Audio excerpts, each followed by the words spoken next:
Hello friends, મારું નામ doctor Payal છે.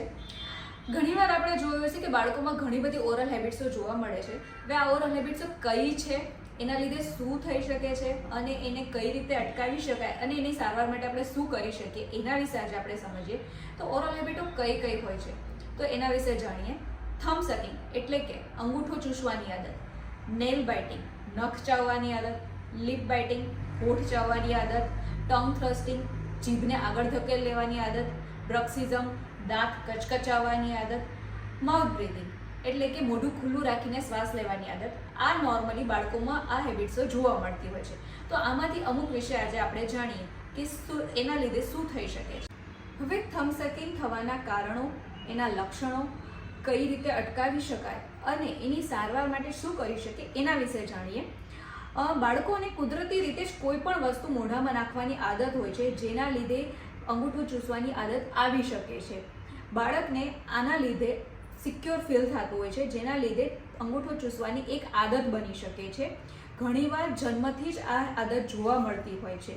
હવે નોર્મલી જો જન્મથી આદત હોય તો 6 થી 7 મહિના સુધી રહેતી હોય છે. પછી બાળક જાતે જ આદત ભૂલી જાય છે. પણ ઘણીવાર 2 થી 3 વર્ષ સુધી પણ આ આદત જોવા મળે છે, જે વધારે નુકસાનકારક છે.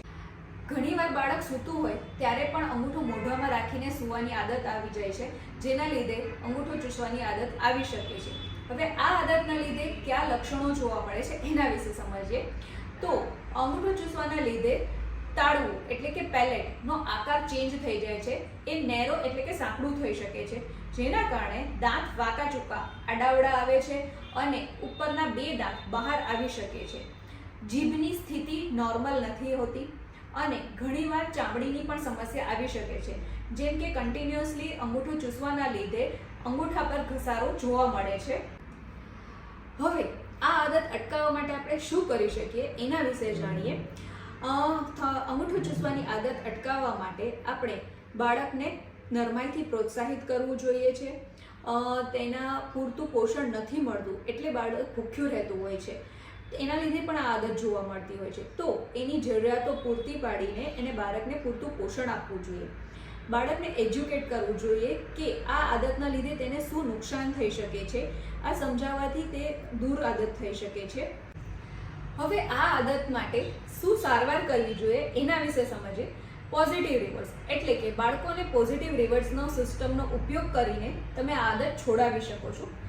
મોટિવેશન બાહ્ય પ્રોત્સાહનો જેમ કે સિસ્ટમ ચાર્ટ, ઇનામ, આના વડે પણ તમે આદત છોડાવી શકો છો. અને ઔષધીય સારવાર જેમ કે તીખું અથવા કડવું લિક્વિડ લગાડીને અંગૂઠા પર બાળકને આ આદત છૂટાવી શકે છે. આ બધું કરવા છતાં પણ જો બાળક આ આદત નથી છોડતું તો તમારે દાંતના ડૉક્ટર એટલે કે ડેન્ટિસ્ટની સલાહ લેવી જોઈએ, જે આના માટેના સ્પેશિયલ ઉપકરણો આપીને આ આદત છોડાવી શકે છે. જે હેબિટનું સ્પેશિયલ ઉપકરણ છે એને આપણે થમ્બ ગાર્ડ કહીએ છીએ, જેના વડે થમ્બ સકિંગની હેબિટ દૂર થઈ શકે છે. તો આ બધી માર્ગદર્શિકાઓ દ્વારા અંગૂઠો ચૂસવાની આદત ઓછામાં ઓછી અસરે આપણે દૂર કરી શકીએ છીએ.